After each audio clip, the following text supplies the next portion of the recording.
2001 সালে যে নির্বাচন অনুষ্ঠিত হয়েছিল সেই নির্বাচনে শেখ হাসিনাকে পরাজিত করে সেই রাষ্ট্রবিরোধী সেই জামাত বিএনপিরা রাষ্ট্রীয় ক্ষমতা অধিষ্ঠিত হয়েছে।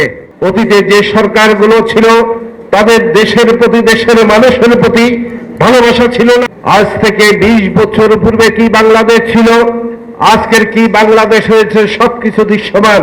96 সালে রাষ্ট্রীয় ক্ষমতা অধিষ্ঠিত হওয়ার পরে এই দেশের মানুষের মুখে হাসি ফুটানোর জন্য নিরলস পরিশ্রম করে 2001 সাল পর্যন্ত বাংলাদেশের প্রধানমন্ত্রী হিসেবে দায়িত্বভার গ্রহণ করেছেন। কিন্তু 2001 সালের পরবর্তী সময় যেহেতু রাষ্ট্রীয় ক্ষমতা অধিষ্ঠিত থাকার কারণে ওনাকে অনেকভাবে বলা হয়েছিল বাংলাদেশের সার্বভৌমত্ব বিসর্জন দিয়ে রাষ্ট্রীয় ক্ষমতা অধিষ্ঠিত থাকার জন্য 2001 সালে নির্বাচনে, কিন্তু মাননীয় প্রধানমন্ত্রী জননেত্রী শেখ হাসিনা সেটা ঘৃণা ভরে প্রত্যাখ্যান করেছেন। এটার একমাত্র সাক্ষী হচ্ছে আজকের আমাদের ফেনী 1 আসনের মাননীয় সংসদ সদস্য জনাব আলাউদ্দিন আহমেদ চৌধুরী নাসির ভাই।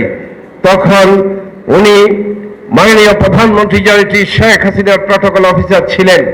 তখন বিল ক্লিন্টন এসেছিল বাংলাদেশে, শেখ হাসিনাকে কিছু প্রস্তাব দিয়েছিল যেটা রাষ্ট্রের বিরুদ্ধে যাবে, সেই রাষ্ট্রের বিরুদ্ধে যাবে সেই প্রস্তাব জননেত্রী শেখ হাসিনা গ্রহণ করে নাই বলেই বিভিন্ন ষড়যন্ত্রের মাধ্যমে 2001 সালে যে নির্বাচন অনুষ্ঠিত হয়েছিল সেই নির্বাচনে শেখ হাসিনাকে পরাজিত করে সেই রাষ্ট্রবিরোধী সেই জামাত বিএনপিরা রাষ্ট্রীয় ক্ষমতা অধিষ্ঠিত হয়েছে।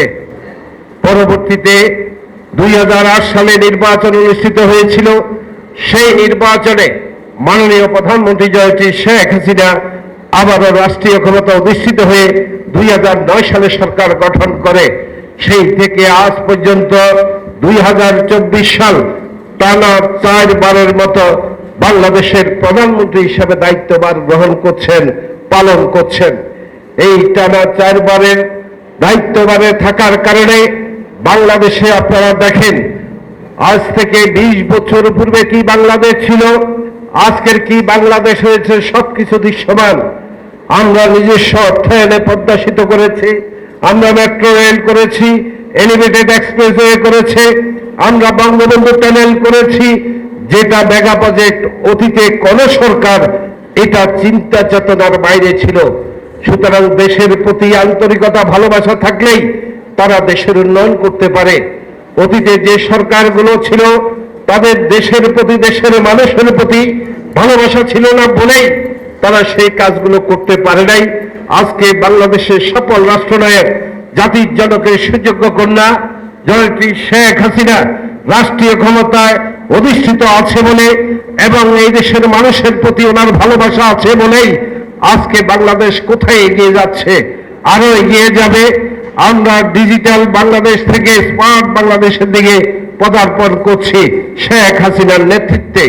আমরা আশা করি জননেত্রী শেখ হাসিনা যতদিন রাষ্ট্রীয় ক্ষমতা থাকবে বাংলাদেশ বিশ্বের মাথায় উঁচু করে মাথা উঁচু করে দাঁড়াবে।